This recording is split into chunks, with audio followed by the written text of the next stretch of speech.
Hello friends, आज हम solve करेंगे एक्सरसाइज 2.4 एनसीईआरटी का पॉलिनोमियल का क्वेश्चन नंबर फर्स्ट।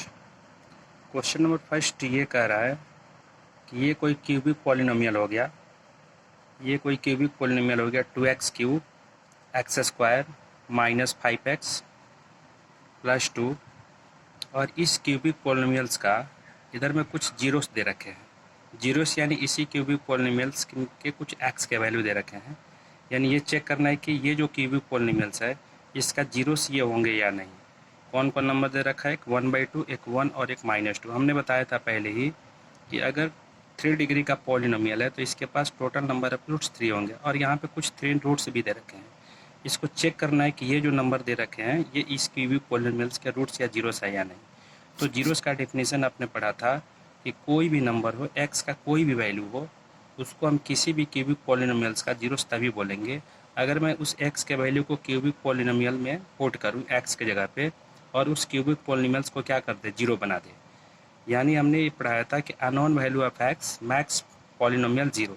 एक्स का कोई भी वैल्यू हो उसको मैं किसी भी क्यूबिक पॉलिनोमियल्स का जीरोस तभी बोलूँगा जब अगर उसको क्यूबिक पॉलिनोमियल में एक्स के जगह पे पुट करे और उसको जीरो कर दे। पहले मैं चेक करता हूँ 1/2 जो है ये जो नंबर दे रखा है इस क्यूबिक पॉलिनोमियल का जीरो है या नहीं। इस 1/2 को मैं इस पॉलिनोमियल में यानी इस पॉलिनोमियल को हमने लेट पी एक्स लेट कर लिया और इस पॉलिनोमियल में एक्स के जगह पे पुट करेंगे। जैसे हमने एक्स के जगह पे पुट किया तो एक्स के जगह पे पुट करने के बाद से मैं यहाँ पे कैलकुलेशन करता हूँ पी 1/2 2 इंटू 1/2 का क्यूब 1/2 का स्क्वायर माइनस 5 इंटू 1/2 2। जब इसको आप कैलकुलेट करोगे तो यहाँ पे 2 हो गया 1/2 का क्यूब 1/8 और 2 से 8 गया 4 टाइम्स और ये 1/4 हो गया, ये माइनस 5/2 हो गया 1/2। 4 4 4 2 कैल्शियम हो गया 4 1 1 माइनस 10 और ये 4 टाइम्स यानी 8 हो जाएगा। यानी 8 1 9 9 10 10 में से 10 गया 0 0/4 क्या हो गया 0। यानी 1/2 को पुट करने पर ये क्यूबिक पॉलिनोमियल जो है 0 रिजल्ट दे रहा है। यानी मैं बोल सकता हूँ कि ये 1/2 जो है इस क्यूबिक पॉलिनोमियल्स का जीरोस है। अब इसी तरीके से हमको ये 1 को चेक करनी है कि ये 1 जो है ये क्यूबिक पॉलिनोमियल्स का जीरो है या नहीं। फिर मैं इस 1 को एक्स के प्लेस पे पुट करूँगा पॉलिनोमियल में जैसे हमने यहाँ पे किया हुआ है। अगर कैलकुलेशन करूँगा तो ये भी 0 दे रहा है, यानी ये भी क्यूबिक पॉलिनोमियल्स का जीरोस है। फिर सेम अगेन -2 को पुट करूँगा मैं इसमें एक्स के जगह पे और फिर मैं कैलकुलेट करूँगा जैसे 2 -2 का क्यूब -2 का स्क्वायर माइनस 5 इंटू -2 2 -2 का क्यूब होगा -8 और -8 इंटू 2 -16 -2 का स्क्वायर माइनस के पावर इवन प्लस हो जाता है तो ये 4 हो गया माइनस माइनस प्लस 10 हो गया, यहाँ पे 2 हो गया। मैंने कैलकुलेट किया तो ये हो गया आपका 0। यानी कहने का मतलब है कि ये जो तीनों नंबर दे रखा है ये तीनों नंबर जो दे रखा है 1/2 1 -2 इसको मैं क्यूबिक पॉलिनोमियल में एक्स के जगह पे पुट कर रहा हूँ तो ये तीनों नंबर 0 वैल्यू दे रहे हैं। यानी मैं बोल सकता हूँ कि ये जो तीनों नंबर दे रखा है साइड में ये तीनों नंबर इस क्यूबिक पॉलिनोमियल्स का जीरोस है। हमने पहला कंडीशन चेक कर लिया, इसमें 2 क्वेश्चन है। पहले तो इस तीनों नंबर को चेक करना था कि इसका जीरोस है या नहीं है। तो ये तीनों नंबर एक्स के जगह पे पुट करने पर पॉलिनोमियल को 0 बना रहे हैं, यानी इसका जीरोस है। अब आगे क्वेश्चन में कह रहा है कि ये पॉलिनोमियल का जो जीरोस है और उसका कोफिशिएंट है उसमें रिलेशन बताओ। तो मैं आगे इसी क्वेश्चन को मैं आगे चलता हूँ। तो यहाँ पे अब सेकंड पार्ट इसका है कि relation between zeros and coefficient. तो जीरोस तुमको पता चल चुका है कि सर 1/2 1 और -2 ये क्यूबिक पॉलिनोमियल्स के जीरोस हैं। अब मैं ये कर रहा हूँ कि ये तो जीरोस मेरे को पहले पता चल चुका है कि इसके ये जीरोस हैं। तो इसके जीरोस और इसके कोफिशिएंट में रिलेशन पता करनी है किसकी, इस क्यूबिक पॉलिनोमियल की। तो जब भी क्यूबिक पॉलिनोमियल्स के जीरोस और रिलेशन में आपको रिलेशन फाइंड करनी हो, रिलेशन कोफिशिएंट में रिलेशन बतानी हो, तो ये क्यूबिक पॉलिनोमियल का जो स्टैंडर्ड फॉर्म होता है वो होता है x³ bx² cx + d। पहले तो इस स्टैंडर्ड फॉर्म से इस पॉलिनोमियल को कंपेयर करेंगे और ABCD का वैल्यू फाइंड करेंगे।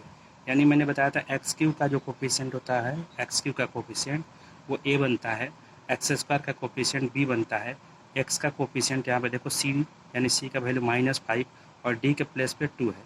तो पहले तो आप ABCD लिखना क्यूबिक पॉलिनोमियल से। फिर मैं रिपीट करता हूँ, किसी भी क्यूबिक पॉलिनोमियल में x³ का कोफिशिएंट a होता है, x का कोफिशिएंट b होता है और x² का कोफिशिएंट b होता है, x का कोफिशिएंट c होता है, अकेला होता है वो d होता है। अब मैं यहाँ पे सबसे पहले अब मैं सम ऑफ जीरोस चेक करता हूँ। सम ऑफ जीरोस तो क्यूबिक पॉलिनोमियल्स का सम ऑफ जीरोस जो होता है वो होता है alpha plus beta plus gamma, और इसका वैल्यू आपने पढ़ा होगा, मैंने पढ़ाया था पिछले वीडियो में -b/a। तो यहाँ पे अल्फ़ा बीटा गामा जो मेरा ऑलरेडी यहाँ पे जो दे रखा है जीरोस, इसी को तो मैं अल्फ़ा बीटा गामा बोलता हूँ। अब मैं इसको डायरेक्टली प्रैक्टिकली मैं ऐड करता हूँ, और ये फार्मूला से हमने alpha plus beta plus gamma का वैल्यू निकाला -1/2, और यहाँ पे अल्फ़ा बीटा गामा जो यहाँ पे दे रखा है इसको ऐड किया तो ये भी रिजल्ट कितना आ गया -1/2, इधर भी आ गया -1/2, यानी पहला रिजल्ट हैंस वेरीफाई हो गया। सेकंड पार्ट हमको वेरीफाई करनी है कि इसका प्रोडक्ट ऑफ फ्रूट्स जो होते हैं alpha into beta into gamma, ये तो ऑलरेडी -d/a होता है, और मैं प्रैक्टिकली करके देखता हूँ तो अल्फ़ा का वैल्यू 1/2 था, बीटा का वैल्यू 1 है और गामा का वैल्यू -2 है। मैंने LHS में इधर पुट किया, इधर डायरेक्टली फार्मूला से जो रिजल्ट बना उसमें भी हमने d और a को पुट किया, तो ये भी दोनों इक्वल रिजल्ट दिया, यानी ये भी condition hence prove. Third condition friends दे रखा है alpha beta beta gamma gamma alpha equal to c/a, यानी ये इक्वल होते हैं नहीं, तो ये c/a से हमने डायरेक्ट बोला तो -5/2, क्योंकि c का वैल्यू क्या था -5, a का वैल्यू क्या है 2, -5/2, और मैं इधर प्रैक्टिकली अल्फ़ा बीटा गामा का वैल्यू पुट करता हूँ।